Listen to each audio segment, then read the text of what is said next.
검푸른 먹구름이 낮게 깔린 늦가을의 하늘 아래 제23보병연대 본부의 연병장은 팽팽한 긴장감으로 가득 차 있었다. 평소라면 병사들의 기합 소리와 군화 발소리로 소란스러웠을 시간이지만 오늘은 숨소리조차 들리지 않을 만큼 무거운 침묵만이 감돌고 있었는데 그것은 단순한 군기 때문이 아니었다.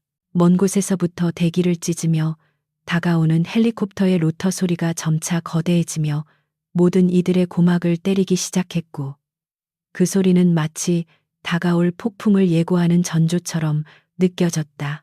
연병장 중앙의 도열한 지휘관들의 얼굴에는 긴장한 기색이 역력했으며 그들은 마른 침을 삼키며 하늘을 응시하고 있었다.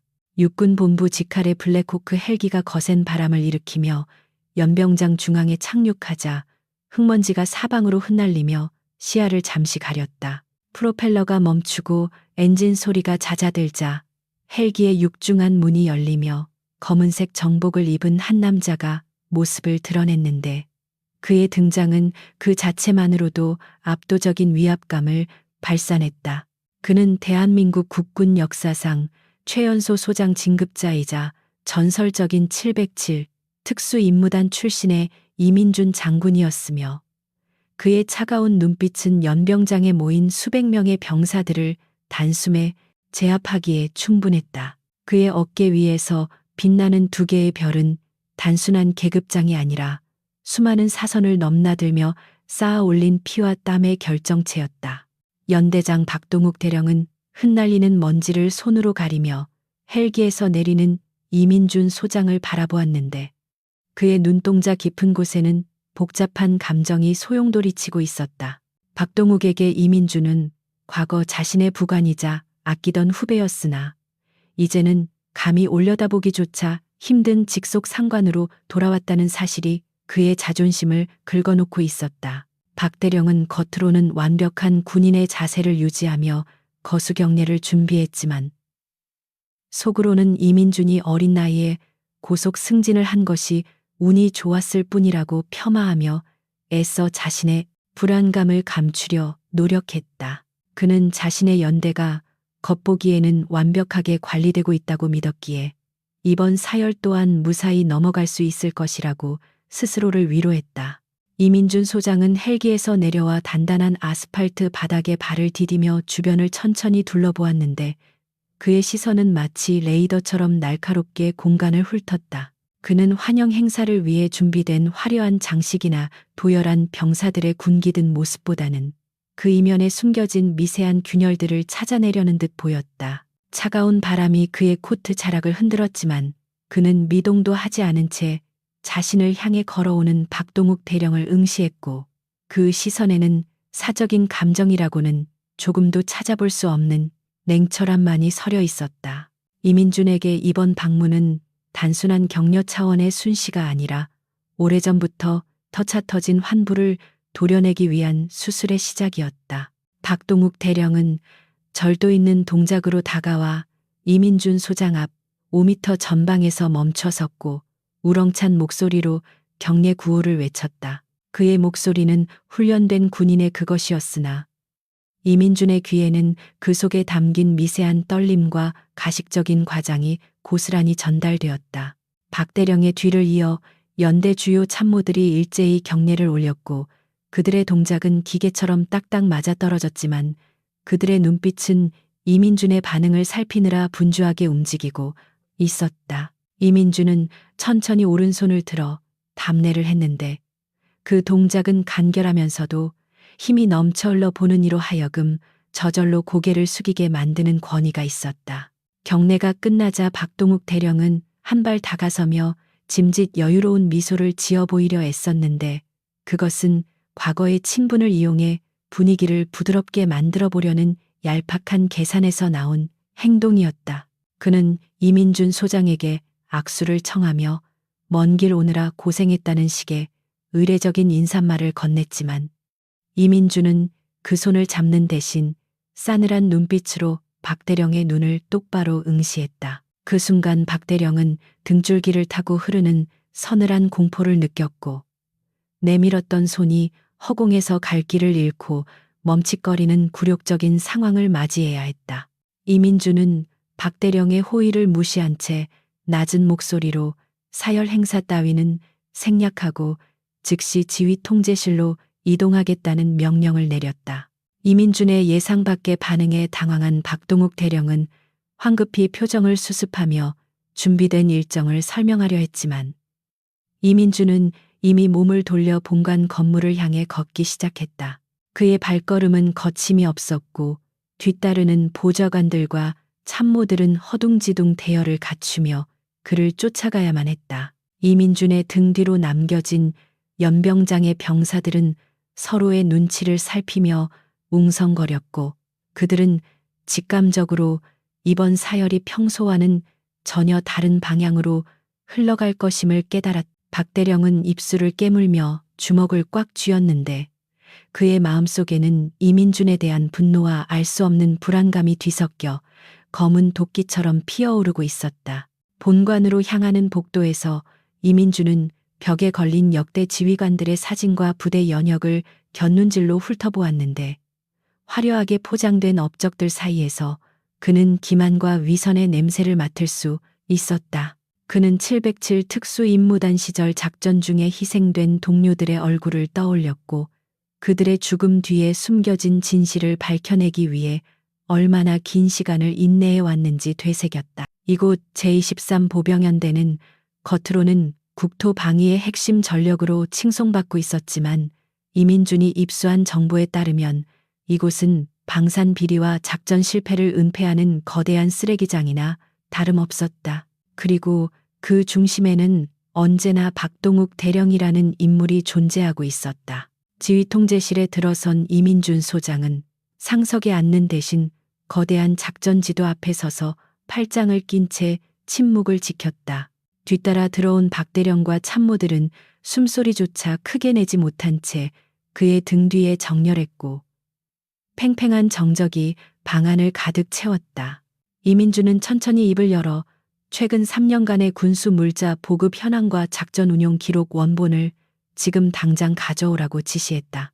그의 목소리는 낮았지만 그 안에 담긴 단호함은 거역할 수 없는 절대적인 힘을 가지고 있었기에 군수 참모의 얼굴은 순식간에 사색이 되어 하얗게 질려버렸다. 박대령은 이민준의 요구가 무엇을 의미하는지 정확히 파악하고는 등 뒤로 식은땀을 흘리기 시작했다. 박동욱 대령은 떨리는 목소리를 애써 감추며 전산 시스템 점검을 핑계로 시간을 벌어보려 했지만 이민준은 그가 말을 끝내기도 전에 차가운 조소를 날리며 그의 변명을 잘랐다. 이민준은 이미 자신이 오기 전에 모든 데이터가 조작될 것을 예상하고 있었고 별도의 감찰팀을 통해 백업 서버에 접근할 수 있는 권한을 미리 확보해둔 상태였다. 그는 박 대령에게 다가가 나지막이 속삭였는데 그것은 과거의 인연을 생각해서 주는 마지막 경고가 아니라 이제부터 시작될 사냥의 서막을 알리는 선전포고와도 같았다. 이민준의 눈동자 속에는 박 대령이 감추고 싶어 했던 추악한 과거가 비치고 있었다. 지휘 통제실의 분위기는 얼어붙은 듯 차가웠고 참모들은 자신들에게 불똥이 튈까 두려워하며 서로의 눈치만 살피고 있었다. 이민준은 책상 위에 놓인 화려한 난초 화분을 손가락으로 툭 건드렸는데 그 작은 움직임조차 참모들에게는 마치 폭탄이 터지는 듯한 공포로 다가왔다. 그는 군인의 본분과 명예에 대해 이야기하지 않았지만 그의 존재 자체가 이미 타락한 지휘관들에게는 가장 큰 비난이자 심판이었다. 이민준은 박 대령이 지난 몇 년간 쌓아 올린 견고한 성벽을 무너뜨릴 준비를 마쳤고 그 시작은 아주 사소한 서류 한 장에서부터 비롯될 것이었다. 시간이 흐를수록 박동욱 대령의 초조함은 극에 달했고 그는 급기야 부관에게 눈짓을 보내 외부와의 연락을 시도하려 했다. 그러나 이민준의 수행원들이 이미 통신실을 장악하고 외부와의 모든 연결을 차단한 상태였기에 박 대령은 자신이 도간에 든 쥐가 되었음을 깨닫고 절망감에 휩싸였다. 그는 이민준이 단순히 감찰을 나온 것이 아니라 자신을 파멸시키기 위해 철저한 계획을 세우고 왔다는 사실을 뼈저리게 실감했다. 박대령의 머릿속에서는 과거 자신이 저질렀던 비리와 은폐했던 사고들이 파노라마처럼 스쳐 지나갔고, 그 중에서도 가장 치명적인 비밀 하나가 그의 목을 조여오기 시작했다. 이민준 소장은 박대령의 흔들리는 눈동자를 놓치지 않고 포착했으며, 그 순간이 바로 자신이 기다리던 틈임을 직감했다. 그는 천천히 하지만 확실한 어조로 제23연대 예하 부대에서 발생했던 의문의 총기 사고와 그와 관련된 장비 손실에 대해 직접 신문하기 시작했다. 질문 하나하나가 박대령의 폐부를 찌르는 예리한 칼날과 같았고, 박대령은 횡설수설하며 변명을 늘어놓았지만 그럴수록 자신이 파놓은 함정에 더 깊이 빠져들 뿐이었다. 이민주는 감정적인 동요 없이 냉철하게 사실관계를 추궁하며 박대령을 벼랑 끝으로 몰아붙였다. 창밖에는 어느새 굵은 빗줄기가 쏟아지기 시작했고, 유리창을 때리는 빗소리가 지휘 통제실의 정막을 더욱 고조시켰다. 이민주는 창가로 다가가 빗속에 잠긴 연병장을 내려다보며 이 비가 모든 더러움을 씻어내기를 바라는 마음과 동시에 앞으로 흘려야 할 피에 대한 묵직한 책임감을 느꼈다. 그는 자신이 선택한 이 길이 결코 순탄치 않을 것임을 알고 있었지만, 희생된 전우들의 영혼을 위로하고 군의 기강을 바로 세우기 위해서는 반드시 거쳐야 할 과정임을 다시 한번 되새겼다. 그의 뒷모습에서는 고독하지만 결코 꺾이지 않는 강인한 의지가 뿜어져 나오고 있었다. 박동욱 대령은 이민준의 등 뒤에서 증오 섞인 눈빛으로 그를 노려보며 이대로 당하고만 있지는 않겠다는 위험한 결심을 굳히고 있었다. 그는 자신이 가진 비선, 조직과 정치권의 인맥을 동원해서라도 이민준을 제거하거나 실각시켜야만 자신이 살 수 있다고 판단했다. 박 대령의 손은 주머니 속의 휴대전화를 만지작거렸고, 그의 머릿속에서는 이 위기를 타개할 음모가 빠르게 구성되고 있었다. 그는 이민준이 아무리 뛰어난 영웅이라 해도 보이지 않는 곳에서 날아오는 칼날까지 피할 수는 없을 것이라고 믿으며 비릿한 미소를 지었다. 이민준은 마치 등 뒤의 살기를 감지하기라도 한 듯 천천히 몸을 돌려 박대령을 응시했고, 그 순간 번개가 치며 실내를 환하게 밝혔다. 번개 불빛에 비친 이민준의 얼굴은 흡사 심판을 내리러 온 저승사자와 같았고, 박대령은 흠칫 놀라며 뒷걸음질 쳤다. 이민준은 더 이상의 대화는 무의미하다는 듯 참모들에게 즉각적인 부대 정밀 감사 착수를 명령하고, 자신은 가장 문제가 의심되는 제3보급 창고로 직접 이동하겠다고 선언했다. 이것은 박대령에게 생각할 시간을 주지 않고 즉각적인 압박을 가하겠다는 전술적인 판단이었다. 보급 창고로 이동하는 지프차 안에서 이민주는 빗물이 흐르는 차창 밖을 바라보며 잠시 눈을 감고 호흡을 가다듬었다. 그는 앞으로 다가올 싸움이 단순한 비리 척결을 넘어 자신의 과거와 현재, 그리고 군인으로서의 신념을 건 거대한 전쟁이 될 것임을 예감했다. 차가운 빗줄기는 멈출 기미를 보이지 않았고, 제23 보병연대의 깊은 어둠 속으로 들어가는 이민준의 여정은 이제 막 시작되었을 뿐이었다. 덜컹거리는 차체와 함께 그의 심장 박동도 점차 빨라지며 전투 태세로 전환되고 있었다. 거센 빗줄기가 제3보 급창고의 낡은 함석 지붕을 무자비하게 두들기고 있었고, 그 소리는 마치 전쟁터의 포화처럼 고막을 울렸다. 이민준 소장이 탑승한 지프차가 진흙탕 물을 튀기며 창고 앞마당에 급정거하자 미리 연락을 받고 대기하고 있던 보급 대장 최소령이 우산도 쓰지 못한 채 황급히 뛰어나와 차량 문을 열었다. 최소령의 군복은 이미 비에 젖어 축축하게 늘어져 있었지만, 그는 추위 때문인지 아니면 공포 때문인지 모를 떨림을 감추지 못한 채 거수경례를 올렸다. 이민주는 차에서 내려 진흙 바닥을 밟으며 최소령을 내려다 보았는데, 그의 시선은 빗물보다 더 차갑고 날카로워 최소령은 감히 눈을 마주칠 생각조차 하지 못하고 고개를 숙였다. 창고 내부로 들어서자 습한 공기와 뒤섞인 곰팡이 냄새, 그리고 오래된 기계유 냄새가 코를 찔러왔다. 거대한 철제 선반들 위에는 각종 군수 물자가 담긴 나무 상자들이 천장까지 닿을 듯 높이 쌓여 있었는데 겉보기에는 정돈된 것처럼 보였으나 이민준의 눈에는 그 사이사이에 숨겨진 무질서가 훤히 보였다. 형광등 몇 개가 깜빡거리며 음산한 그림자를 만들어냈고 그 그림자 속에는 오랫동안 누구의 손길도 닿지 않은 채 방치된 장비들이 먼지를 뒤집어 쓰고 있었다. 이민주는 최소령이 안내하는 중앙 통로를 무시하고 거미줄이 쳐진 구석진 통로 쪽으로 발걸음을 옮기며 손에 든 지휘봉으로 녹슨 철제 기둥을 툭툭 쳤다. 최소령은 당황하여 이민준의 뒤를 쫓으며 그곳은 폐기 예정인 물품들을 임시 보관하는 곳이라고 둘러댔지만 그의 목소리는 불안하게 흔들리고 있었다. 이민주는 들은 척도 하지 않고 먼지가 수북이 쌓인 상자 하나를 가리키며 당장 열어보라고 지시했다. 최소령이 머뭇거리자 이민주는 직접 군용 단검을 꺼내 상자의 테이프를 거칠게 찢어 발겼고 그 안에는 신형 통신 장비라는 라벨이 붙어 있었지만 실제로는 10년도 더 된 구형 모델들이 전선이 엉킨 채 처박혀 있었다.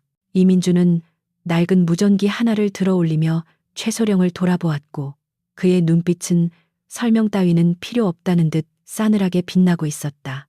그때 창고 입구 쪽에서 요란한 차량 소리와 함께 박동욱 대령이 헐레벌떡 뛰어 들어오는 모습이 보였다.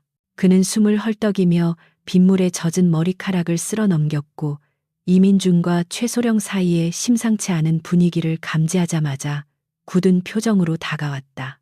박 대령은 최소령을 눈짓으로 물러나게 한 뒤 짐짓 너털웃음을 터뜨리며 이민준에게 다가가 너무 빡빡하게 굴지 말라고 어깨를 두드리려 했다.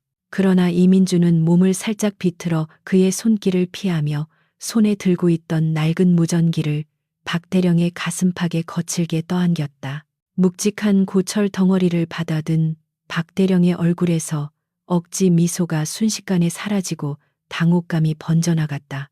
이민주는 박 대령에게 이것이 서류상으로 보고된 최신형 디지털 통신 장비가 맞느냐고 낮게 으르렁거렸다. 박 대령은 행정착오가 있었던 것 같다며 변명을 늘어놓았지만 이민주는 이미 창고 구석구석을 훑으며 다른 상자들의 상태도 확인하고 있었다. 전투식량 상자에는 유통기한이 지난 깡통들이 들어있었고 방탄조끼라고 적힌 상자 안에는 방탄 플레이트가 제거된 껍데기뿐인 조끼들이 가득했다. 이것은 단순한 관리 소홀이 아니라 조직적이고 계획적으로 이루어진 대규모 횡령의 증거들이었으며 이민주는 이 모든 것이 박 대령의 묵인하에 이루어졌음을 확신했다. 박동욱 대령은 상황이 불리하게 돌아가자 표정을 굳히며 목소리를 낮춰 이민준에게 은밀한 제안을 건네기 시작했다. 그는 군대라는 조직이 돌아가기 위해서는 융통성이 필요하며 이 정도의 자금 유용은 부대 운영비 부족을 메우기 위한 관행이라고 합리화하려 들었다. 또한 그는 자신의 뒤에 있는 정치권 인사들을 언급하며 이 일을 덮어준다면 이민준의 앞날에 탄탄대로가 열릴 것이라고 회유했다. 하지만 그 말은 오히려 이민준의 영린을 건드리는 꼴이 되었고 이민준은 경멸에 찬 눈빛으로 박 대령을 바라보며 군인의 명예를 돈으로 팔아먹은 것도 모자라 이제는 전우의 피까지 팔아먹으려 하느냐고 일갈했다. 이민준은 박 대령의 궤변을 무시하고 창고 한쪽에 마련된 행정실로 성큼성큼 걸어 들어갔다. 낡은 컴퓨터 한 대가 놓여있는 책상 앞에 앉은 그는 능숙한 손놀림으로 군수관리 시스템에 접속했고 박 대령은 뒤늦게 따라 들어와 모니터를 가리려 했지만 이미 늦은 상태였다. 이민주는 단순한 지휘관이 아니라 정보전과 해킹에도 능통한 특수전 전문가였기에 박 대령이 심어놓은 얄팍한 보안 프로그램 따위는 순식간에 무력화시켰다. 화면 가득히 붉은색 경고창들이 사라지고 진짜 재고 목록과 자금 흐름이 담긴 이중장부가 모습을 드러내자 박 대령의 얼굴은 사색이 되었다.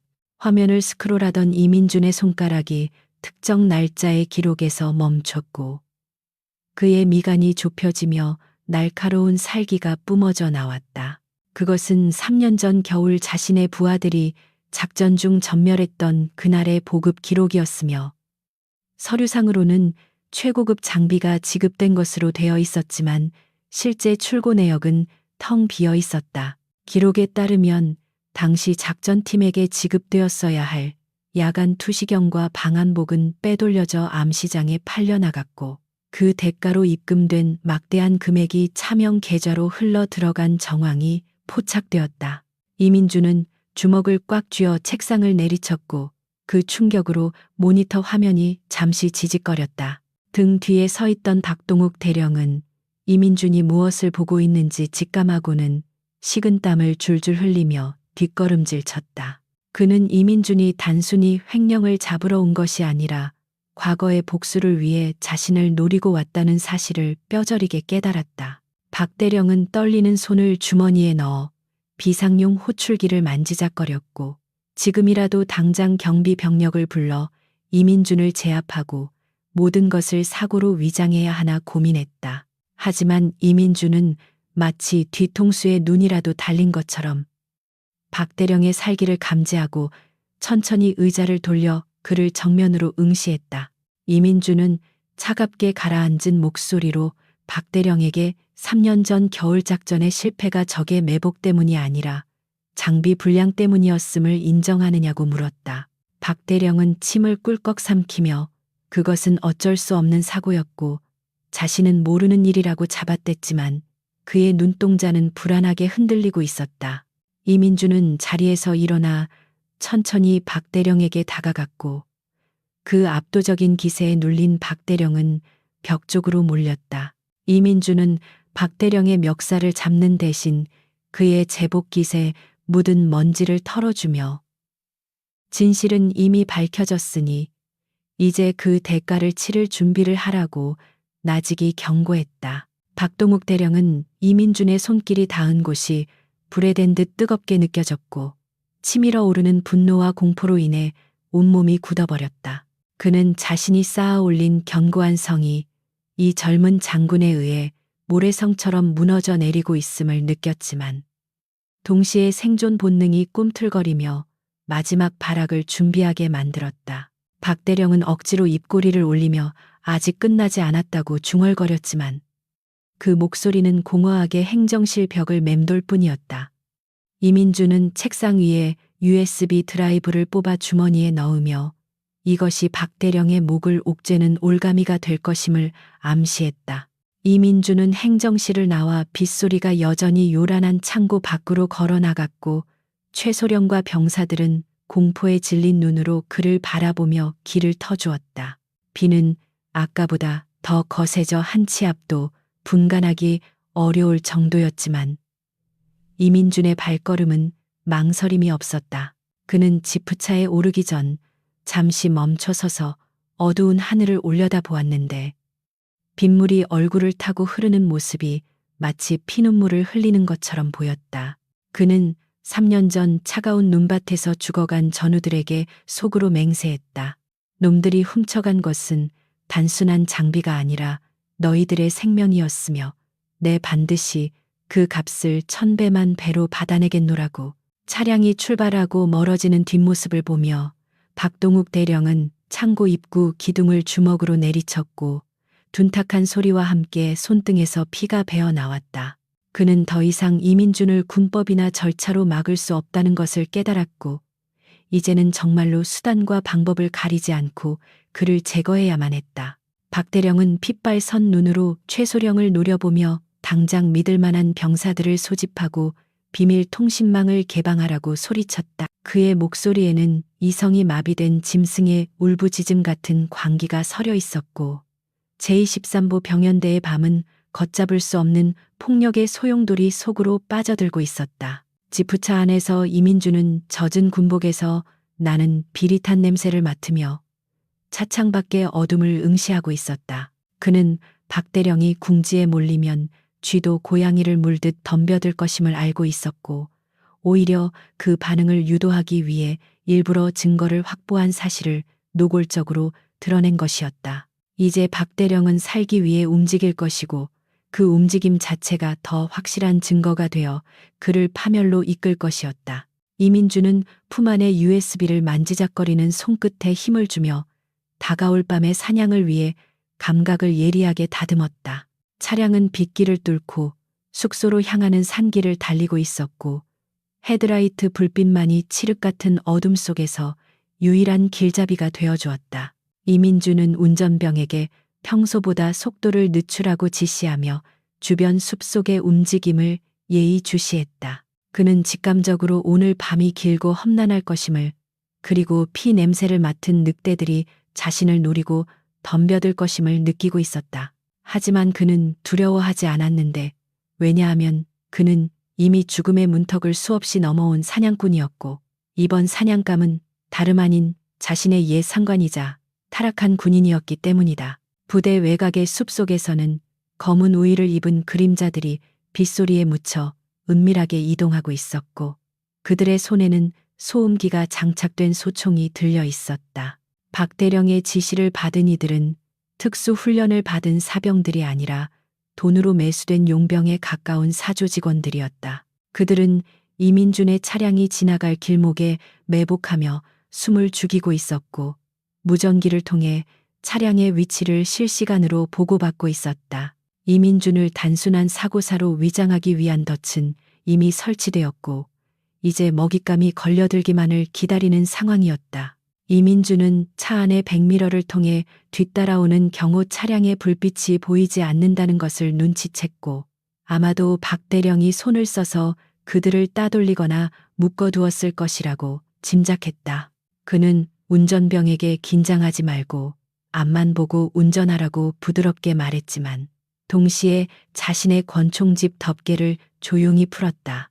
차창 밖의 나무들이 기괴한 형상으로 춤을 추듯 흔들리고 있었고, 빗줄기는 마치 이민준을 향해 쏟아지는 화살처럼 맹렬하게 유리창을 때렸다. 폭풍 전야의 고요함이 깨어지기 직전이었고, 이민준의 눈빛은 어둠 속에서도 형형하게 빛나고 있었다. 숙소 건물이 멀리서 희미하게 보이기 시작할 무렵 도로 위에 쓰러진 나무가 길을 막고 있는 것이 보였다. 운전병이 급브레이크를 밟으며 차를 세웠고, 이민주는 즉시 고개를 숙이라고 외치며 운전병의 머리를 눌렀다. 그 순간 날카로운 파열음과 함께 앞 유리가 산산조각이 나며 총알이 머리 위를 스치고 지나갔다.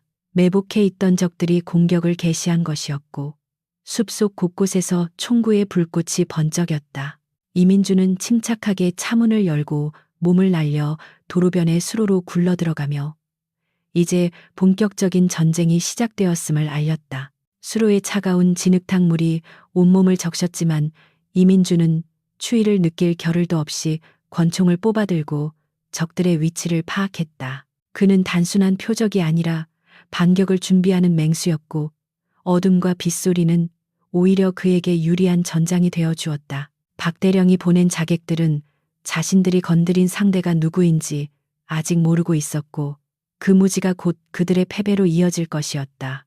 이민주는 깊은 숨을 들이쉬며 빗속으로 사라졌고, 그의 복수는 이제 막 첫 발을 내디뎠을 뿐이었다. 빗줄기가 잠시 소강 상태를 보이며 안개처럼 흩뿌려지는 숲속의 도로 위, 이민준 소장은 쓰러진 암살자들 중 의식이 남아있는 한 놈의 멱살을 잡고 거칠게 일으켜 세웠다.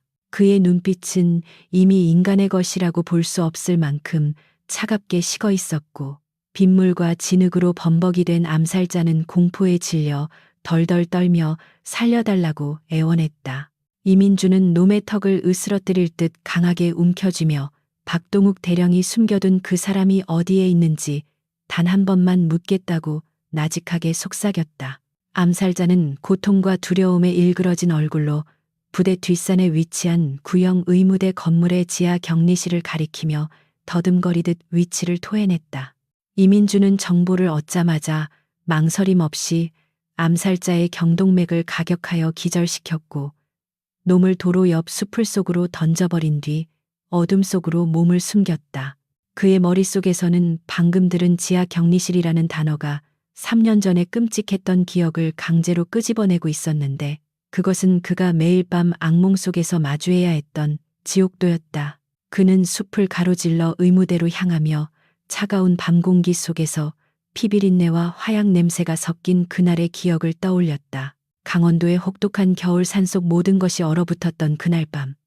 이민준과 그의 팀원들은 누군가가 팔아넘긴 좌표 위에서 죽음을 맞이하고 있었다. 3년 전 겨울 작전 당시 이민준이 이끌던 707 특수임무단 이 팀은 북한군 침투 흔적을 쫓아 비무장지대 깊숙한 곳으로 들어갔었다. 작전은 철저한 보안 속에 진행되었으나 매복 지점에 도착하자마자 하늘에서 쏟아진 것은 적군의 총탄이 아니라 정확하게 조준된 박격포탄 세례였다. 굉음과 함께 하얀 눈밭은 순식간에 붉은 피와 찢겨진 살점으로 뒤덮였고 비명지를 새도 없이 산산조각 난 동료들의 시신이 사방으로 흩어졌다. 이민주는 폭발의 충격으로 튕겨나가 눈 속에 파묻힌 채 무전기를 통해 절규하며 지원을 요청했지만 돌아온 것은 차가운 잡음뿐이었다. 당시 작전 상황실을 지휘하던 것은 바로 박동욱 대령이었고 그는 부대원들이 전멸해가는 상황에서도 뻔뻔하게 통신 장애를 핑계로 구조 헬기를 띄우지 않았다. 나중에 밝혀진 사실이지만 그것은 단순한 작전 실패가 아니라 박 대령이 무기 밀매 조직과 결탁하여 아군의 작전 구역 좌표를 팔아넘긴 끔찍한 거래의 결과였다. 박 대령은 신형 무기의 위력을 테스트하고 싶어 했던 밀매상들에게 살아있는 표적으로 자신의 부하들을 제공했고 그 대가로 받은 검은 돈으로 자신의 정치적 입지를 다졌다. 눈밭에 홀로 살아남은 이민주는 죽어가는 부관의 손을 잡고 피눈물을 흘리며 반드시 이 지옥을 만든 자를 찾아내 찢어 죽이겠다고 맹세했었다. 회상에서 깨어난 이민주는 어느새 구형 의무대 건물 앞에 도착해 있었고 낡고 음산한 건물 외벽에는 덩굴 식물이 괴물처럼 얽혀 있었다. 이곳은 공식적으로는 폐쇄된 건물로 알려져 있었으나 창문 틈으로 희미한 불빛이 새어나오고 있었고 입구에는 사복을 입은 경비병들이 서성거리고 있었다. 이민주는 정문으로 들어가는 대신 배수관을 타고 2층 창문으로 소리 없이 침투했는데 그의 동작은 마치 유령처럼 은밀하고 신속하여 경비병들은 아무런 기척도 느끼지 못했다. 건물 내부는 곰팡이 냄새와 소독약 냄새가 역하게 뒤섞여 있었고 복도 끝에서는 간헐적으로 신음소리가 들려왔다. 이민주는 그림자 속에 몸을 숨긴 채 복도를 이동하며 경비병들의 순찰 패턴을 파악했고 지하로 내려가는 계단 입구를 지키고 있는 2명의 사내를 발견했다. 그는 바닥에 떨어진 동전을 던져 놈들의 시선을 분산시킨 뒤 순식간에 뒤로 접근하여 2사람의 머리를 서로 부딪히게 만들어 동시에 제압했다. 쓰러지는 놈들을 부드럽게 받아 바닥에 눕힌 이민주는 열쇠 꾸러미를 챙겨 지하로 내려갔다. 지하는 지상보다 훨씬 더 차갑고 습했으며 마치 감옥처럼 철창으로 막힌 방들이 줄지어 있었는데 그중 가장 안쪽 방에서 누군가의 거친 숨소리가 들려왔다.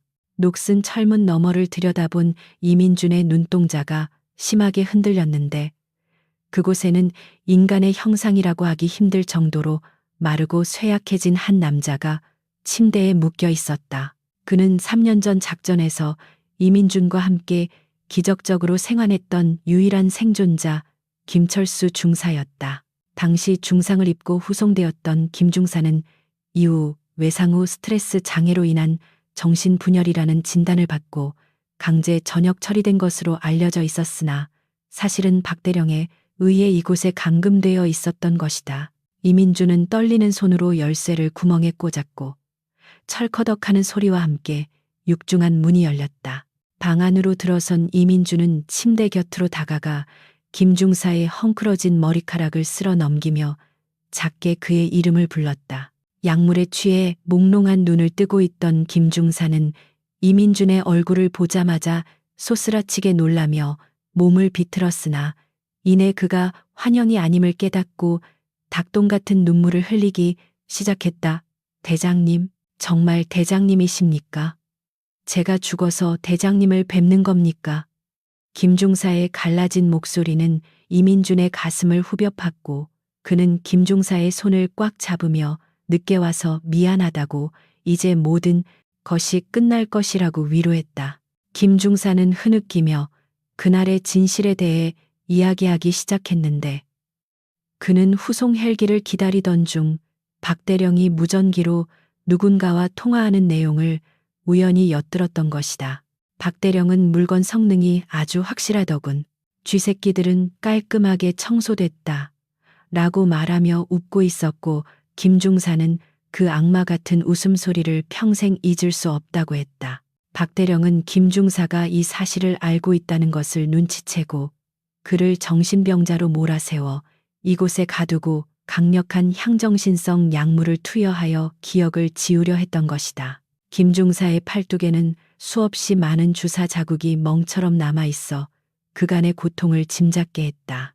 이민주는 분노로 인해 온몸의 피가 역류하는 듯한 느낌을 받았지만 냉정함을 잃지 않고 품 안에서 소형 녹음기를 꺼내 김중사의 증언을 녹취하기 시작했다. 김중사는 숨을 헐떡이면서도 또렷하게 박 대령의 범죄 사실과 그가 숨겨둔 비밀 장부의 위치, 그리고 연관된 고위 장성들의 이름까지 낱낱이 고발했다. 이것은 단순한 증언이 아니라 억울하게 죽어간 동료들의 피로 쓴 고발장이자 박 대령의 목을 칠 사형 선고문이었다. 녹음이 끝난 후 이민주는 김중사의 구속구를 풀어주며 곧 구출팀이 도착할 것이니 조금만 더 버텨달라고 당부했다. 김중사를 안전한 곳으로 옮기기 위해 이민주는 그를 업고 조심스럽게 방을 빠져나왔으나 복도 끝에서 엘리베이터가 작동하는 소리가 들려왔다. 박 대령이 보낸 증원 병력이 도착한 것이 분명했고 그들의 발소리가 점점 가까워지고 있었다. 이민주는 김중사를 잠시 보일러실 구석에 숨겨두고 주변에 있던 낡은 메스 수술용 칼과 주사기들을 챙겨 양손에 쥐었다. 그는 정면 승부를 피하고 어둠을 이용해 적들을 하나씩 사냥하기로 결심했는데 좁고 복잡한 지하 복도는 그에게 최적의 사냥터였다. 이민준의 눈빛은 더 이상 군인의 것이 아니라 먹잇감을 노리는 야수의 그것으로 변해 있었다. 첫 번째 적이 모퉁이를 도는 순간 이민준은 그림자 속에서 튀어나와 놈의 목에 정확하게 주사기를 꽂아 넣었고 비명도 지르지 못한 채 쓰러지는 적의 무기를 탈취했다. 총성이 울리면 곤란했기에 그는 철저하게 근접 격투술로 적들을 제압해 나갔는데 그의 움직임은 잔혹할 만큼 효율적이었다. 뼈가 부러지는 소리와 둔탁한 타격음만이 지하 복도에 울려 퍼졌고 엘리베이터에서 내린 6명의 용병들은 보이지 않는 공포에 질려 허공에 대고 총구를 겨누며 뒷걸음질 쳤다. 이민주는 전등 스위치를 부숴버려 놈들의 시야를 차단한 뒤 암흑 속에서 하나씩 놈들의 아킬레스건을 끊어버렸다. 적들을 모두 무력화시킨 이민주는 다시 김중사를 업고 비상구를 통해 건물 밖으로 빠져나왔다. 밖은 여전히 빗줄기가 거세게 몰아치고 있었지만 차가운 빗물이 이민준의 뜨거운 분노를 식히지는 못했다. 그는 숲속에 미리 숨겨두었던 차량에 김중사를 태우고 믿을 수 있는 옛 부하들에게 연락하여 그를 보호하도록 조치했다. 김중사를 떠나보내며 이민주는 맹세했다. 오늘 밤이 지나고 내일 아침이 밝아오면 박동욱 대령이 입고 있는 그 더러운 군복을 벗기고 그가 가진 모든 명예를 짓밟아 버리겠노라고. 다시 혼자가 된 이민주는 빗속에 서서 박 대령이 있는 본관 건물을 노려보았다. 이제 증인과 증거는 모두 확보되었고 남은 것은 박 대령이 스스로 파놓은 무덤으로 걸어 들어오게 만드는 일뿐이었다. 이민주는 주머니 속의 녹음기를 만지작거리며 내일 있을 작전회의가 박 대령의 마지막 무대가 될 것임을 예고했다. 밤하늘을 가르는 천둥 소리가 마치 다가올 심판의 나팔 소리처럼 들려왔고 이민주는 젖은 머리카락을 쓸어 넘기며 어둠 속으로 유유히 사라졌다. 이제 사냥꾼은 덫을 놓았고 짐승은 그것도 모른 채 최후의 만찬을 즐기고 있을 터였다. 한편 지휘 통제실의 박동욱 대령은 암살팀과의 연락이 두절되자 극도의 불안감에 시달리며 손톱을 물어뜯고 있었다. 그는 의무대에 감금해둔 김중사가 발각될 경우 자신이 끝장난다는 것을 누구보다 잘 알고 있었기에 직속 부하들을 닥치는 대로 호출하여 의무대로 보내고 있었다. 하지만 그는 꿈에도 몰랐을 것이다. 자신이 가장 숨기고 싶어 했던 치부가 이미 이민준의 손에 들어갔으며 지금 이 순간부터는 자신이 사냥꾼이 아니라 사냥감이 되었다는 사실을. 창밖의 폭풍우는 점점 더 거세지며 이 부패한 부대에 닥쳐올 거대한 파멸을 예고하고 있었다. 칠흑 같은 어둠이 내려앉은 제23보병 연대의 숲은 폭풍우가 지나간 후의 고요함 대신 숨막히는 살기로 가득 차 있었다. 박동욱 대령이 최후의 수단으로 투입한 일명 알파팀은 군복을 입고 있었지만 그들의 본질은 돈을 받고 살인을 저지르는 용병 집단에 가까웠다. 그들은 최첨단 야간 투시경과 소음기가 장착된 특수화기를 휴대한 채 마치 유령처럼 소리 없이 숲속을 누비며 포위망을 좁혀오고 있었다. 그들의 임무는 단 하나, 이민준 소장을 흔적도 없이 제거하고 실종이나 사고사로 위장하는 것이었으며 리더인 장 팀장의 수신호에 따라 그들은 부채꼴 모양으로 산계하여 목표물을 압박하기 시작했다. 이민준 소장은 굵은 나무줄기 뒤에 몸을 숨긴 채 차가운 진흙 바닥에 엎드려 적들의 움직임을 예의주시하고 있었다. 그의 호흡은 빗소리에 묻힐 만큼 낮고 규칙적이었으며 심장 박동은 극한의 상황에서도 놀라울 정도로 평온함을 유지하고 있었다. 그는 이미 상대가 일반적인 병사가 아님을 간파하고 있었는데 그들의 은밀한 발소리와 전술적인 이동 패턴은 고도로 훈련된 전문가들의 그것이었기 때문이다. 하지만 이민준의 입가에는 옅은 미소가 번졌는데 그것은 707 특수임무단 시절 수많은 대테러 작전을 수행하며 뼈저리게 체득한 사냥감이 제 발로 덫에 걸려들었을 때 느끼는 사냥꾼의 희열이었다. 장 팀장은 야간 투시경 너머로 보이는 녹색 세상 속에서 미세한 열감지 신호를 찾기 위해 시선을 곤두세우고 있었다. 그는 이민준이 아무리 뛰어난 군인이라 해도 무기도 제대로 갖추지 못한 상태에서 6명의 프로를 상대로 살아남을 수는 없을 것이라고 확신하고 있었다. 그러나 그 자신만만함이 그들의 가장 큰 약점이었는데 그들은 이민준이 단순한 지휘관이 아니라 인간 병기로 불리던 전설적인 존재라는 사실을 간과하고 있었다. 장 팀장이 덤불이 흔들리는 곳을 향해 손짓하자 선두에 있던 대원이 조심스럽게 접근하여 확인 사살을 위해 총구를 겨누었다. 그 순간 덤불 속에서 튀어나온 것은 사람이 아니라 진흙을 잔뜩 바른 군복 상이었고 대원이 당황하여 멈칫하는 사이 위쪽 나무 위에서 검은 그림자가 덮쳐왔다. 이민준은 중력을 이용해 낙하하며 대원의 어깨를 무릎으로 강타했고 뼈가 으스러지는 소리와 함께 대원은 비명도 지르지 못한 채 바닥에 고꾸라졌다. 이민준은 순식간에 놈의 소총을 빼앗아 분해해버리고는 놈의 허리춤에 있던 대검만을 챙겨 다시 어둠 속으로 사라졌다. 이 모든 과정이 불과 3초도 걸리지 않았으며 나머지 대원들이 소리를 듣고 총구를 돌렸을 때는 이미 이민준의 흔적조차 찾을 수 없었다. 동료가 순식간에 당하자 알파 팀원들 사이에는 당혹감과 함께 보이지 않는 공포가 전염병처럼 번지기 시작했다. 장 팀장은 무전기를 통해 대형을 유지하고 서로의 사각지대를 엄호하라고 소리쳤지만 그의 목소리에도 미세한 떨림이 섞여 있었다. 그들은 자신들이 사냥꾼이라고 믿고 있었지만 숲이라는 공간 안에서 그들은 철저하게 이민준의 장난감이 되어가고 있었다. 이민준은 정면 승부를 피하고 지형지물을 완벽하게 이용하며 치고 빠지는 게릴라 전술을 구사했고 적들의 심리적 압박감을 극대화시키며 그들을 혼란의 도가니로 몰아넣었다. 두 번째 희생자는 대열의 가장 뒤쪽을 경계하던 후방 지원 요원이었는데 그는 발목을 낚아채는 덩굴덫에 걸려 중심을 잃고 넘어졌다.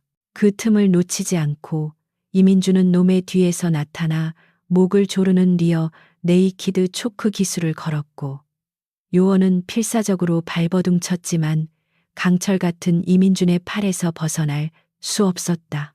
이민준은 놈이 기절하자마자 팔다리의 관절을 탈골시켜 움직일 수 없게 만든 뒤 놈의 무전기를 꺼내 전체 채널에 대고 나지막이 속삭였다. 박동욱이 너희 목숨값으로 얼마를 줬지? 그 돈을 쓸 손이 남아있을지 모르겠군. 무전기에서 들려오는 이민준의 차가운 목소리는 숲속에 흩어져 있던 알파 팀원들의 등골을 오싹하게 만들었다. 그것은 단순한 도발이 아니라 너희들의 위치와 행동을 모두 파악하고 있다는 전능한 경고였기에 더욱 공포스러웠다. 흥분한 한 대원이 소리가 난 방향을 향해 무차별 난사를 시작했고 숲의 정적은 요란한 총소리로 찢겨나갔다.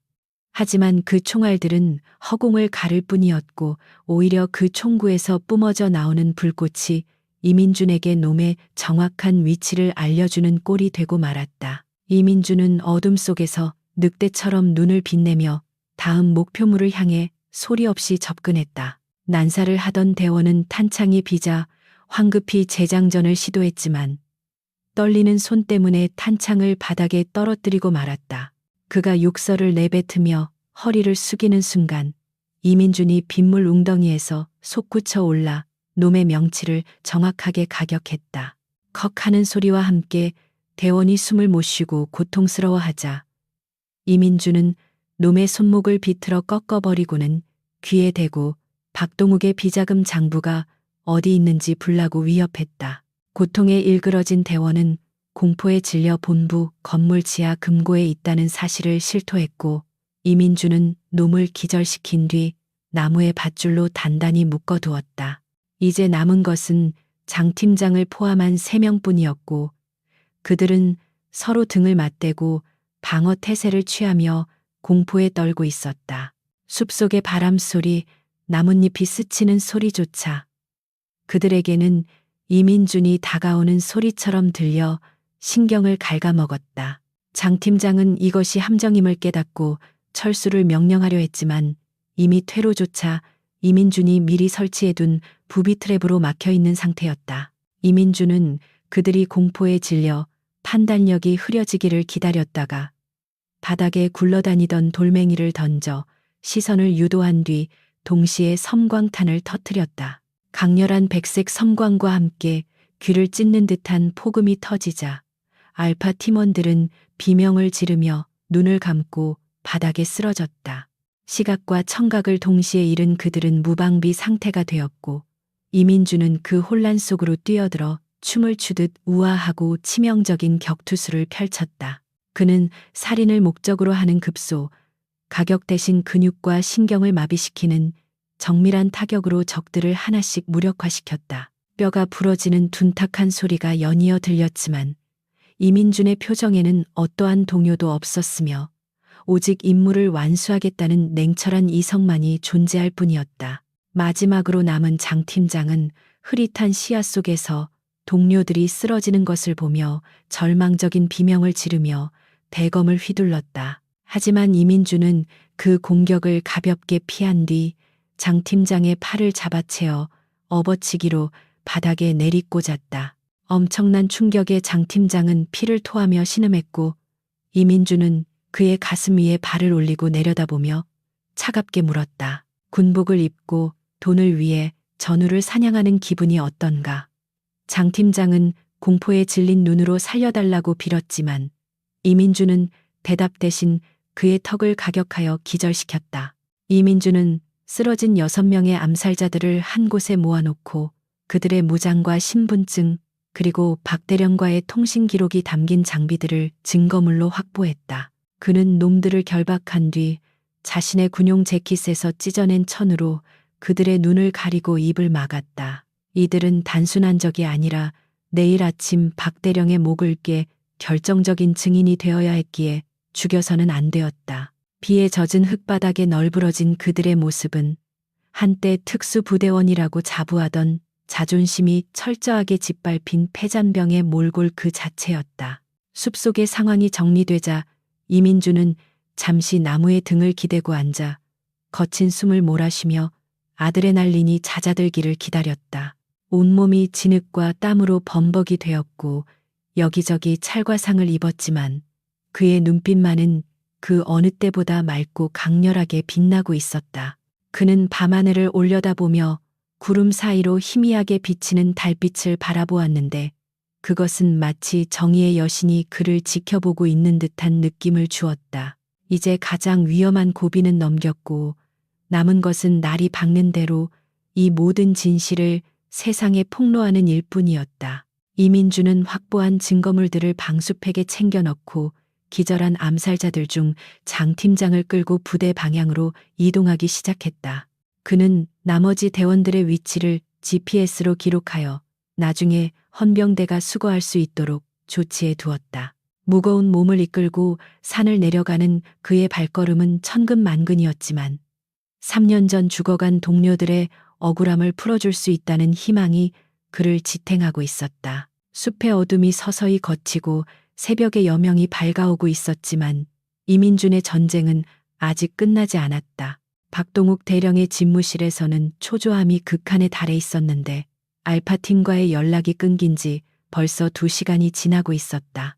박 대령은 창밖의 여명을 바라보며 손톱을 물어뜯었고 그의 얼굴은 공포와 수면 부족으로 외탁에 변해 있었다. 그는 이민준이 죽었는지 살았는지조차 알 수 없는 상황이 주는 불확실성에 미쳐버릴 것만 같았다.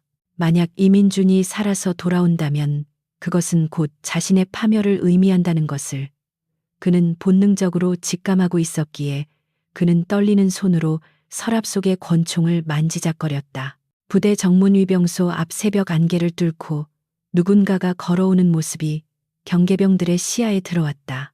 경비병들은 긴장하여 총구를 겨누고 수화를 시도했지만 그 인형이 가까워질수록 그들은 경악을 금치 못했다. 피와 진흙으로 뒤덮인 군복을 입은 이민준 소장이 기절한 남자를 짐짝처럼 끌고 오고 있었기 때문이었다.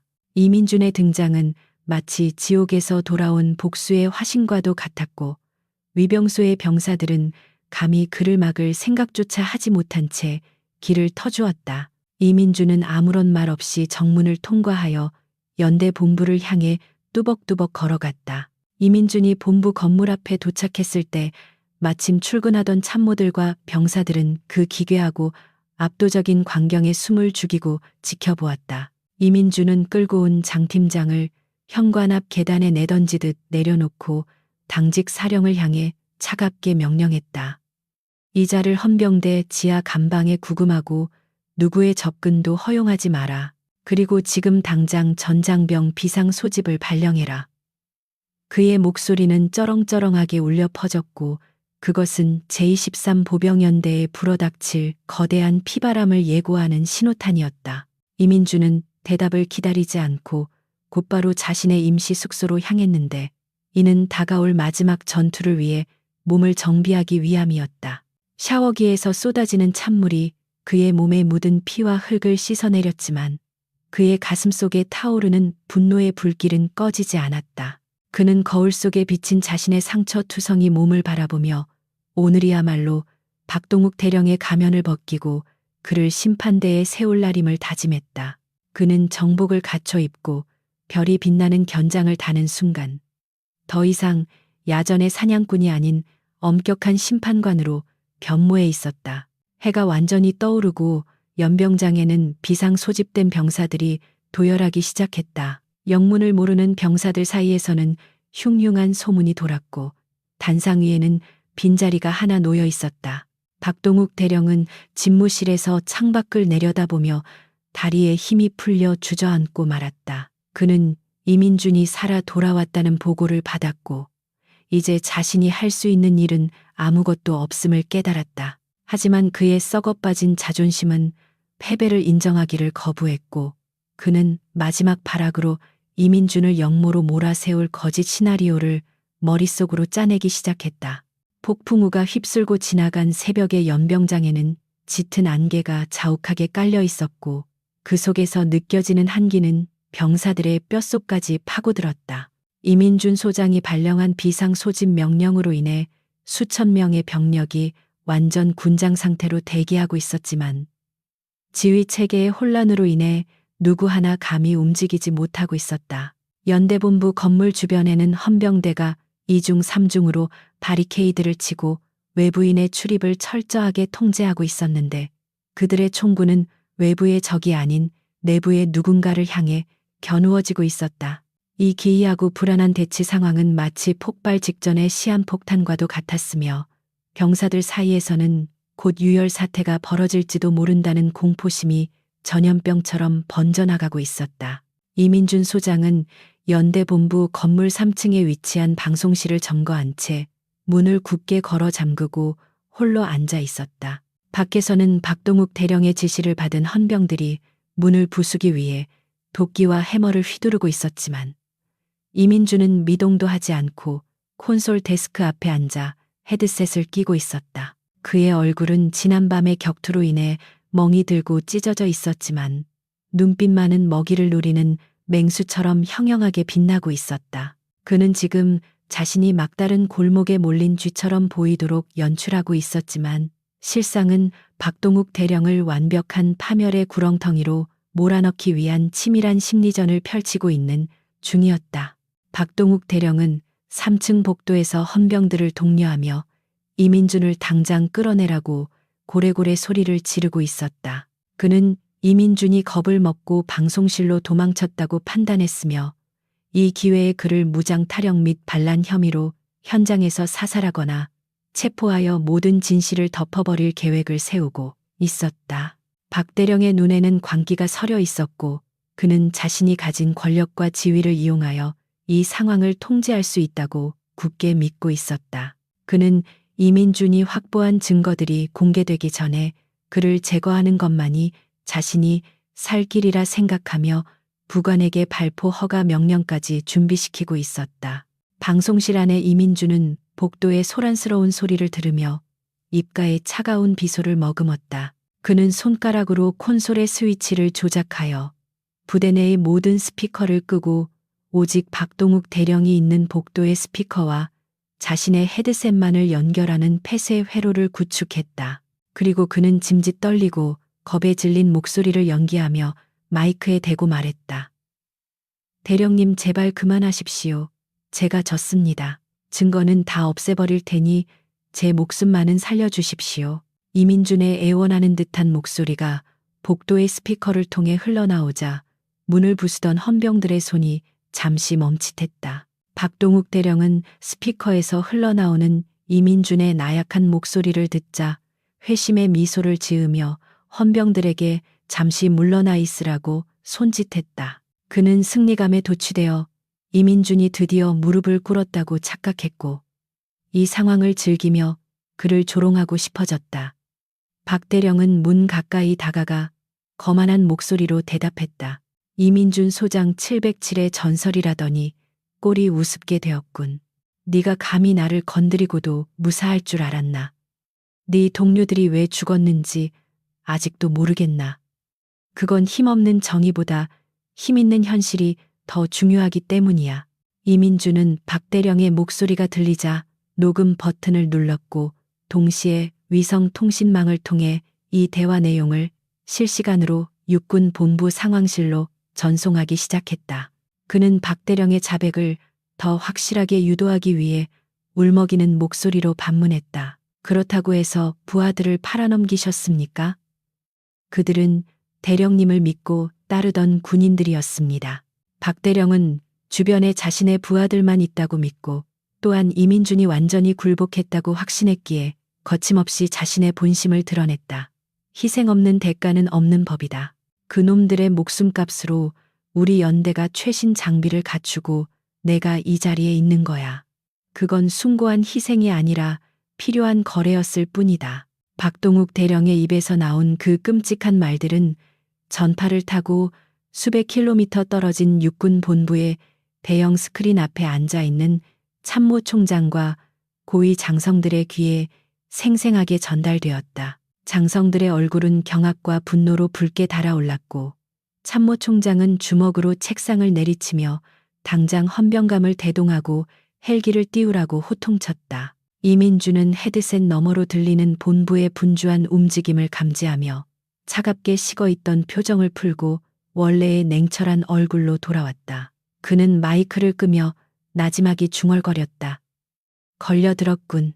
이제 내 놈의 그 더러운 입이 너를 죽이는 칼이 될 것이다. 시간이 흐르고 날이 밝아오자 박동욱 대령은 이민준이 나오지 않자 다시 초조해지기 시작했다.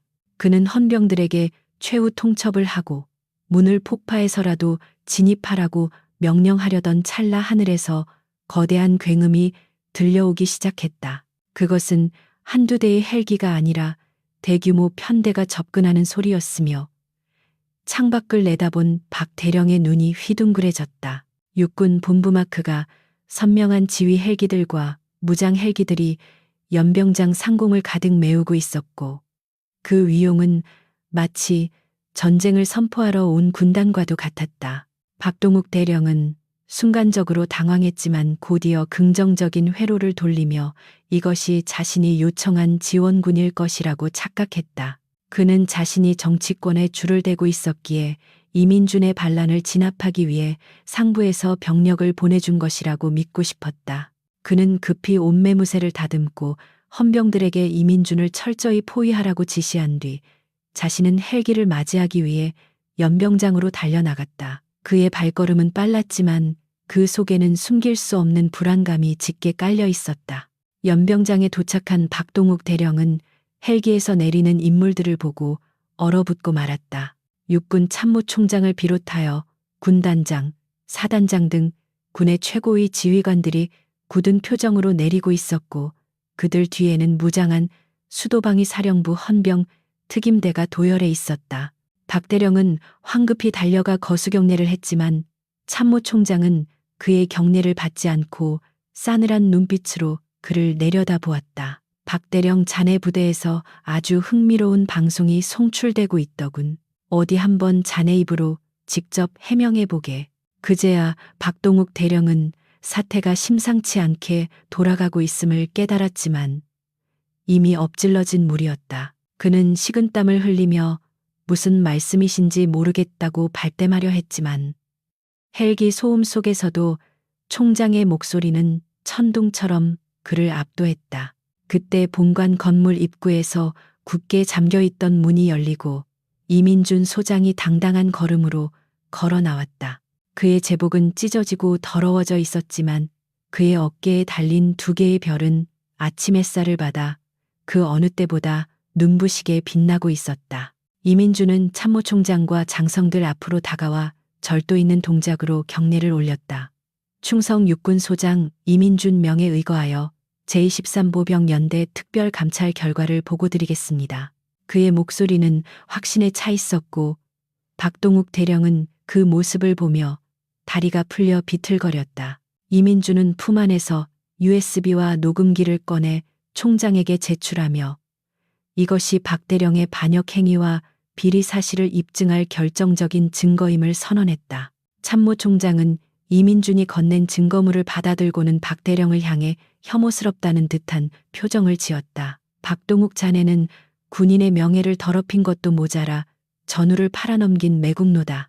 지금 당장 저 자를 체포하지 않고 대강당으로 전 병력을 집합시켜라. 공개적인 심판이 필요하다. 총장의 명령이 떨어지자 수도 방위사령부 헌병들이 박 대령을 포위했고 박 대령은 억울하다며 고래고래 소리를 질렀지만 아무도 그의 말에 귀를 기울이지 않았다. 이민준은 포박당하는 박 대령을 차갑게 내려다보며 그에게 다가갔다. 기억하나 네가 힘있는 현실이라고 불렀던 그 추악한 거래들. 오늘 그 현실이 너를 어떻게 짓밟는지 똑똑히 보여주지. 이민준의 목소리는 낮았지만 박 대령의 가슴에 비수처럼 꽂혔다. 박 대령은 분노와 공포로 얼굴이 일그러진 채 이민준을 노려보았지만 헌병들에 의해 강제로 끌려갈 수밖에 없었다. 대강당에는 제23보병연대 전 장병이 집결하라는 방송이 울려 퍼졌고 병사들은 영문도 모른 채 긴장된 표정으로 이동하기 시작했다. 이민준은 참모총장의 뒤를 따라 강당으로 향하며 3년 전 차가운 눈밭에서 죽어간 동료들에게 마음속으로 말을 건넸다. 조금만 기다려라. 너희들의 억울함을 풀고 그놈의 어깨에 달린 계급장을 내 손으로 찢어버려 너희들의 영전에 바치겠다. 그의 주먹은 하얗게 질릴 정도로 꽉 쥐어져 있었다. 강당 안은 수천 명의 병사들이 내뿜는 열기와 긴장감으로 가득 찼고 단상 위에는 최고의 장성들이 배심원처럼 앉아 있었다. 중앙에는 포박된 채 무릎 꿇린 박동욱 대령이 있었고 그 맞은편에는 이민준 소장이 심판관처럼 서 있었다. 모든 조명이 단상 위를 비추고 있었고 장내는 숨소리 하나 들리지 않을 만큼 고요했다. 이것은 단순한 징계위원회가 아니라 정의와 불의가 맞부딪히는 전쟁터였으며 이민준은 이제 마지막 일격을 가할 준비를 마쳤다.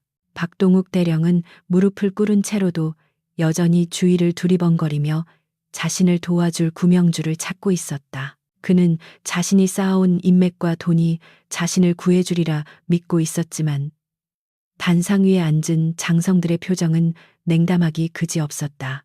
그들은 이미 이민준이 보낸 증거 영상을 확인했고 박 대령의 추악한 민낯에 치를 떨고 있었다. 이제 남은 것은 전 장병이 보는 앞에서 그의 죄를 낱낱이 밝히고 군의 기강을 바로 세우는 의식뿐이었다. 이민준은 마이크를 잡고 단상 중앙으로 걸어 나갔다. 그의 시선은 박 대령을 넘어 강당을 가득 메운 수천 명의 병사들을 향해 있었다. 제13보병연대 장병 여러분, 오늘 우리는 군인으로서 가장 수치스러운 날이자 동시에 가장 명예로운 날을 맞이했습니다. 그의 목소리가 강당 안을 울리자 병사들의 눈빛이 흔들리기 시작했다. 이민준은 이제부터 시작될 진실의 폭로가 모두에게 뼈아픈 교훈이 될 것임을 예고하며 천천히 그러나 힘있게 연설을 시작했다. 대강당의 무거운 공기는 수천 명의 병사들이 내쉬는 숨소리조차 삼켜버릴 듯이 압도적이었고 단상 위를 비추는 스포트라이트는 마치 심판의 날에 내려오는 성스러운 비처럼 강렬했다.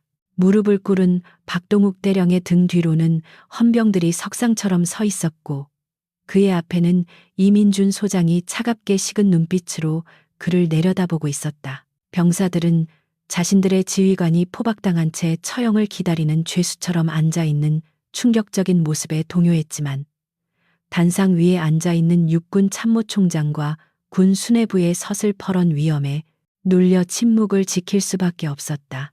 이 순간 이곳은 단순한 강당이 아니라 오랫동안 감추어졌던 진실이 드러나는 거대한 법정이자 처형장이었다. 이민준 소장은 마이크를 잡고 천천히 입을 열었는데 그의 목소리는 스피커를 타고 강당 구석구석까지 명료하게 파고들었다. 그는 3년 전 겨울 비무장지대에서 작전 중 전사한 707 특수임무단 2팀 대원들의 이름을 하나하나 호명하기 시작했다.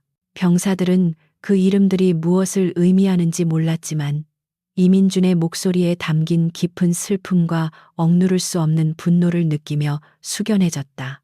이민준은 그들이 적과의 교전이 아니라 아군의 탐욕과 배신으로 인해 차가운 눈밭에서 고립된 채 죽어갔음을 선언했고 장내에는 경악의 찬 탄식이 파도처럼 번져나갔다. 단상 뒤편에 설치된 거대한 스크린에 이민준이 확보한 증거, 영상과 음성 파일이 재생되기 시작하자 강당 안은 순식간에 공포와 충격의 도가니로 변했다. 화면에는 박동욱 대령이 무기 밀매상과 통화하며 아군의 좌표를 불러주는 장면과 돈다발이 든 가방을 건네받으며 짓던 비릿한 미소가 고스란히 담겨 있었다. 병사들은 자신들이 믿고 따르던 연대장이 사실은 전우의 목숨을 팔아넘긴 악마였다는 사실에 치를 떨며 웅성거렸고 일부 간부들은 믿을 수 없다는 듯 고개를 저으며 얼굴을 감싸 쥐었다. 그 영상은 박동욱 대령이 그토록 감추고 싶어 했던 추악한 민낯을 만천하에 까발리는 사형 선고였다. 박동욱 대령은 스크린을 보며 얼굴이 백지장처럼 하얗게 질렸지만 이내 발악하듯 소리를 지르며 몸부림쳤다. 그는 이 모든 것이 조작된 영상이며 이민준이 자신을 모함하기 위해 딥페이크 기술을 사용한 것이라고 억지를 부렸다. 그의 목소리는 찢어질 듯 날카로웠지만 이미 공포에 질려 떨리고 있었기에 누구에게도 설득력을 얻지 못했다.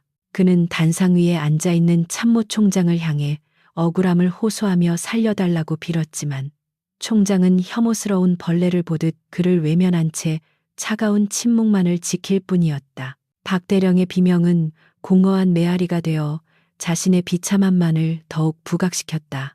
이민주는 박대령의 뻔뻔한 거짓말에 대꾸할 가치도 없다는 듯 손짓으로 강당 입구 쪽을 가리켰다. 육중한 문이 열리며 휠체어를 탄 한 남자가 헌병들의 호의를 받으며 들어왔는데 그는 바로 죽은 줄로만 알았던 겨울 작전의 유일한 생존자 김철수 중사였다. 깡마른 몸에 환자복을 입고 있었지만 김 중사의 눈빛만은 형형하게 살아있었고 그가 등장하자 박대령의 눈동자는 공포로 인해 튀어나올 듯 커졌다. 김 중사는 떨리는 손으로 마이크를 잡고 그날 밤 박대령이 무전기로 했던 말들을 토시 하나 틀리지 않고 증언하기 시작했다. 김철수 중사의 피 맺힌 증언이 이어지는 동안 강당 안에는 흐느끼는 소리가 들리기 시작했고 병사들의 눈빛은 충격에서 분노로 바뀌어 박대령을 향해 꽂혔다.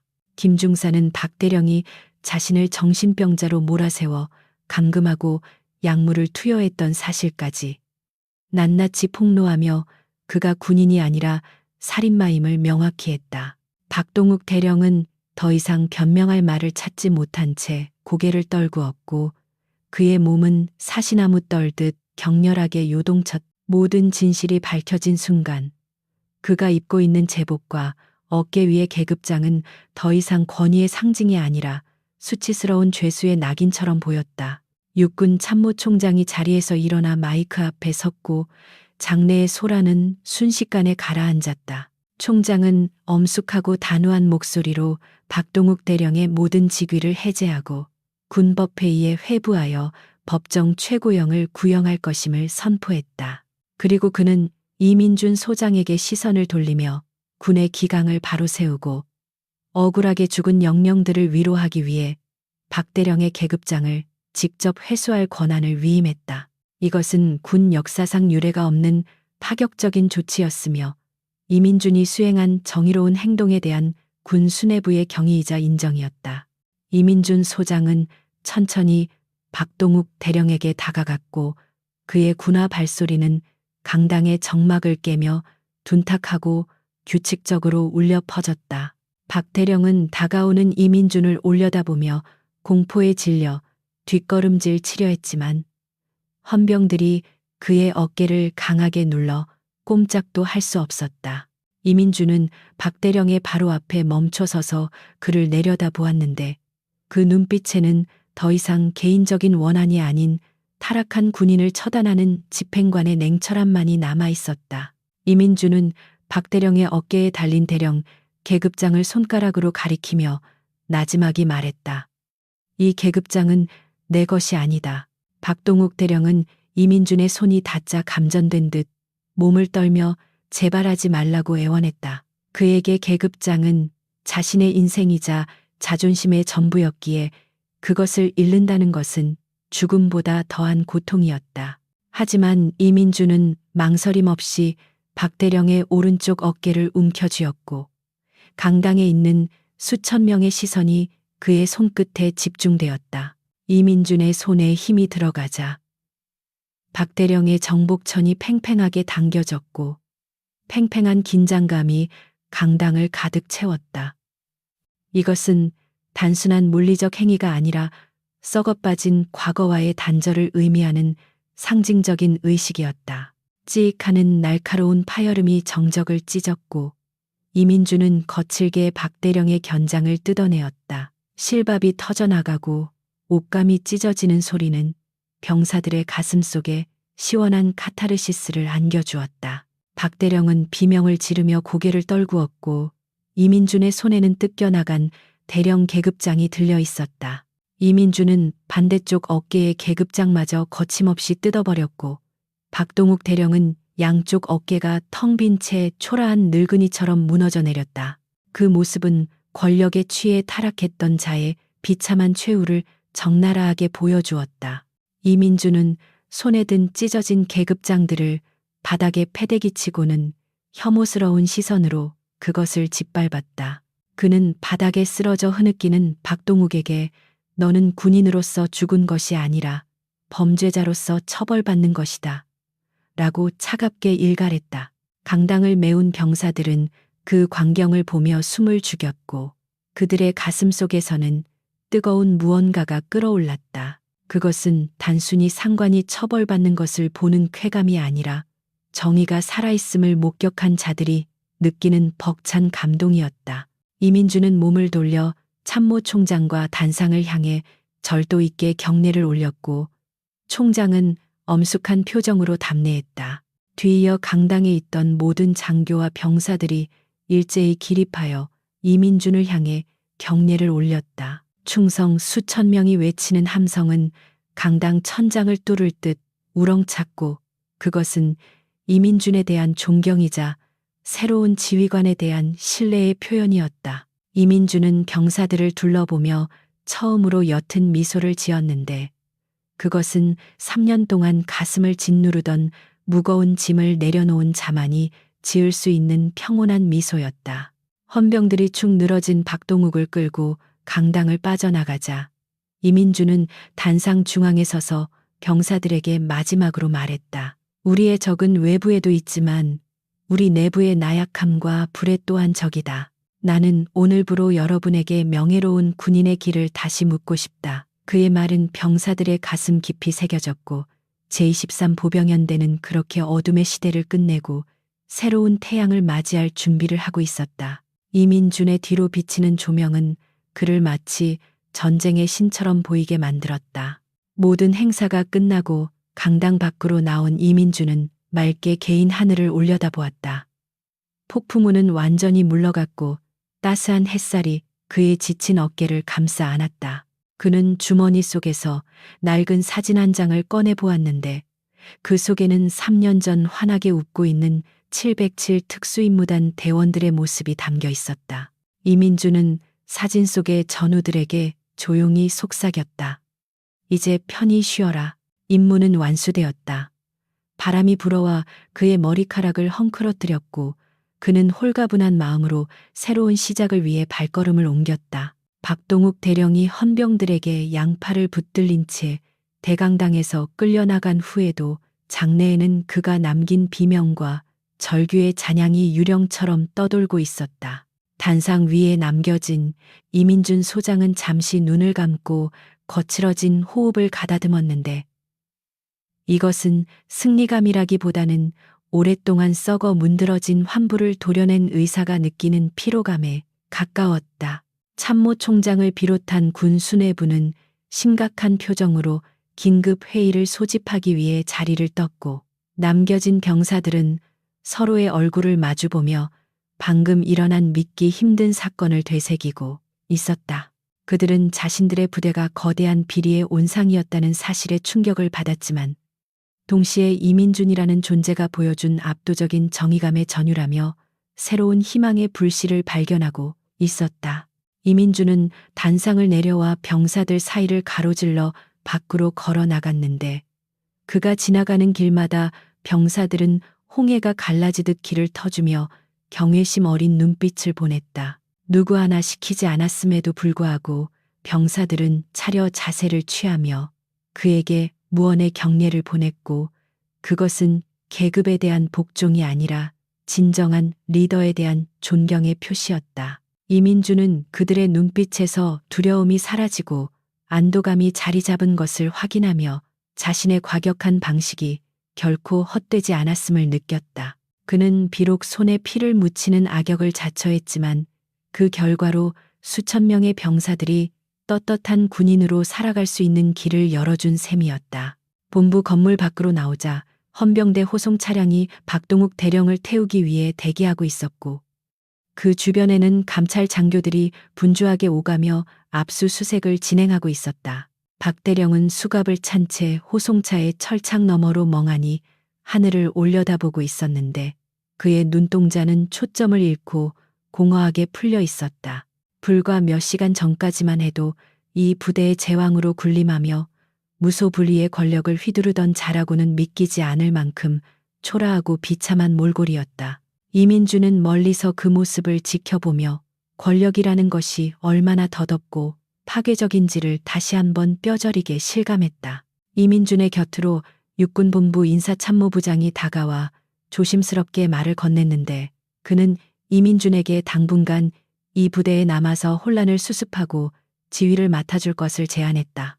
군 상층부에서는 이민준의 능력을 높이 평가하여 그를 차기 군단장 후보로까지 거론하고 있었으며 이번 사태를 잘 마무리한다면 그의 앞길은 탄탄대로가 될 것이 분명했다. 하지만 이민준은 단호하게 고개를 저으며 그 제안을 거절했다. 그는 자신이 전장을 누비는 칼이지 정치를 하고 행정을 돌보는 펜이 아님을 누구보다 잘 알고 있었기 때문이다. 이민준은 인사참모부장에게 자신은 파괴된 질서를 바로잡기 위해 왔을 뿐 새로운 집을 짓는 것은 다른 덕망 있는 지휘관의 몫이라고 정중하게 대답했다. 그는 자신이 이곳에 계속 머문다면 병사들은 자신을 구원자가 아닌 또 다른 공포의 대상으로 여길 것이며 그것은 군의 건전한 발전에 도움이 되지 않을 것이라고 덧붙였다. 그의 말에는 사심없는 군인의 철학이 담겨 있었고 참모부장은 아쉬운 표정을 지으면서도 그의 고결한 뜻을 존중하여 더 이상 권유하지 않고 물러섰다. 이민주는 자신의 역할이 여기까지임을 명확히 하며 스스로 물러날 때를 알고 있는 현명함을 보여주었다. 이민주는 발길을 돌려 의무대 근처에 세워진 구급차로 향했는데 그곳에는 김철수 중사가 휠체어에 앉아 이송 준비를 하고 있었다. 김 중사는 이민준을 보자마자 닭똥 같은 눈물을 흘리며 휠체어에서 일어나려고 애를 썼지만 이민준은 달려가 그를 제지하고 어깨를 감싸 안았다. 김 중사는 떨리는 목소리로 대장님 덕분에 죽었던 자신의 인생을 되찾았다며 평생 이 은혜를 잊지 않고 살아가겠노라고 오열했다. 이민준은 김 중사의 앙상한 손을 꽉 잡으며 살아남아 준 것만으로도 고맙고 그것이 오히려 나에게 구원이 되었다고 따뜻하게 위로했다. 이민준은 김 중사의 주머니에 자신의 개인 연락처가 적힌 쪽지를 넣어주며 저녁 후에도 무슨 일이 생기면 언제든지 연락하라고 당부했다. 그리고 그는 김 중사에게 이제 지난 악몽은 모두 잊고 평범한 사회인으로서 행복하게 살아가라는 마지막 명령을 내렸다. 김 중사는 눈물을 닦으며 씩씩하게 알겠습니다. 라고 대답했고 비로소 그의 얼굴에는 3년 만에 처음으로 편안한 미소가 번졌다. 구급차가 멀어져 가는 모습을 보며 이민주는 가슴 한구석을 짓누르던 무거운 돌덩이가 사라지는 듯한 홀가분함을 느꼈다. 모든 정리가 끝나자 이민주는 자신의 숙소로 돌아와 짐을 챙기기 시작했는데 그의 짐은 올 때와 마찬가지로 작은 배낭 하나가 전부였다. 그는 책상 위에 놓여 있던 찢어진 박대령의 계급장을 잠시 내려다보다가 그것을 쓰레기통에 처박아 버렸다. 그것은 과거의 망령이자 타락의 상징이었기에 그 어떤 기념품으로도 남길 가치가 없었다. 방안을 둘러본 그는 혹시라도 자신의 흔적이 남지 않았는지 꼼꼼하게 확인했고 마치 처음부터 이곳에 없었던 사람처럼 깨끗하게 정리한 뒤 문을 나섰다. 이민준이 본관 현관을 나서자 어느새 소문을 들은 연대 간부들과 병사들이 건물 앞까지 나와 도열해 있었다. 그들은 이민준이 떠난다는 소식에 아쉬움을 감추지 못했고 그를 향해 진심 어린 박수를 보내기 시작했다. 박수 소리는 점차 커져 연병장을 가득 채웠고 그것은 그 어떤 훈장이나 표창보다도 값진 명예로운 환송이었다. 이민주는 쑥스러운 듯 모자챙을 눌러쓰고 빠른 걸음으로 자신의 검은색 세단으로 향했지만 그의 귓가에 울리는 병사들의 함성은 오랫동안 잊지 못할 울림으로 남을 것 같았다. 운전석에 앉은 이민주는 백미러를 통해 멀어져가는 제23 보병연대의 전경을 바라보았는데 낡고 부패했던 부대는 이제 새로운 기운으로 꿈틀거리고 있었다. 연병장에는 감찰팀의 차량들이 줄지어 들어오고 있었고 병사들은 헌병들의 지시에 따라 부대 곳곳을 청소하며 과거의 잔재를 씻어내고 있었다. 비록 당분간은 혼란스럽고 고통스러운 개혁의 시간이 이어지겠지만 결국 이곳은 다시 강한 군대로 거듭날 것임을 이민주는 확신했다. 그는 창문을 열고 들어오는 시원한 가을바람을 맞으며 이제 자신의 임무는 완수되었음을 스스로에게 선언했다. 차량이 위병소를 통과하여 한적한 국도로 접어들자 이민주는 비로소 긴장을 풀고 시트에 몸을 깊숙이 파묻었다. 라디오에서는 평화로운 클래식 음악이 흘러나오고 있었지만 그의 머릿속은 이미 다음 일정에 대한 생각으로 복잡하게 돌아가고 있었다. 그는 자신이 돌아가야 할 곳은 빛나는 영광의 자리가 아니라 국가의 안보를 위협하는 가장 어두운 적들과 싸워야 하는 707 특수임무단의 그림자 속이라는 것을 잊지 않았다. 평범한 행복이나 안락한 삶은 그에게 허락되지 않은 사치였지만 그는 기꺼이 그 고독한 길을 받아들이기로 했다. 도로 옆으로 펼쳐진 황금빛 들판은 가을 햇살을 받아 눈부시게 빛나고 있었고 평화로워 보이는 세상의 풍경은 이민준이 겪어온 피비린내 나는 전장과는 대조적이었다. 사람들은 군인들이 흘리는 피와 땀의 가치를 잘 모르고 살아가지만 이민준은 그 무지가 오히려 평화의 증거라고 생각했다.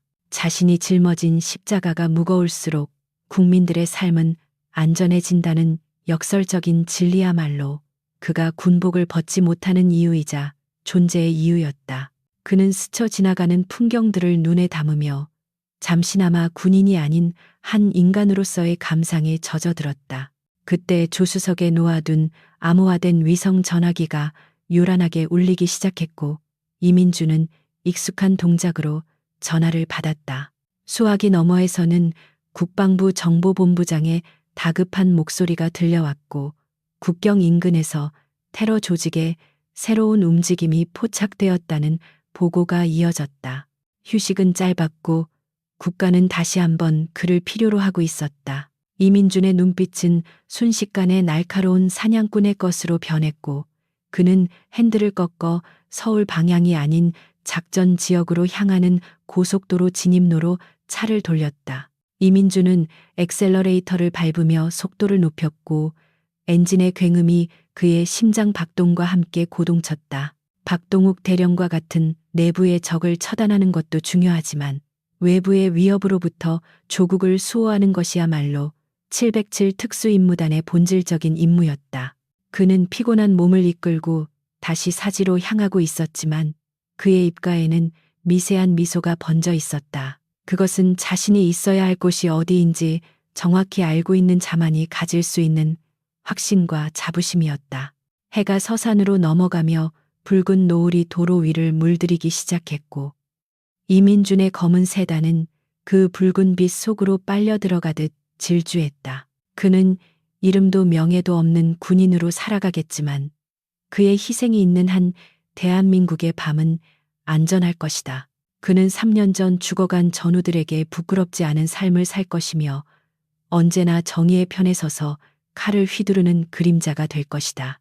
고독하지만 결코 외롭지 않은 그의 전쟁은 끝이 아닌 또 다른 시작을 향해 나아가고 있었다. 세상의 어둠이 짙어질수록 별은 더 밝게 빛나는 법이었다. 이민준이라는 별은 사람들의 눈에 띄지 않는 가장 깊은 어둠 속에서 조국을 비추는 길잡이가 되어줄 것이다. 그는 백미러에 비친 자신의 눈을 바라보며 나직하게 중얼거렸다. 단결. 그것은 누구에게 보여주기 위함이 아닌 자신과 그리고 먼저 간 전우들과의 영원한 약속이었다. 차는 어둠 속으로 완전히 사라졌고 세상은 아무 일도 없었다는 듯 고요한 밤을 맞이하고 있었다.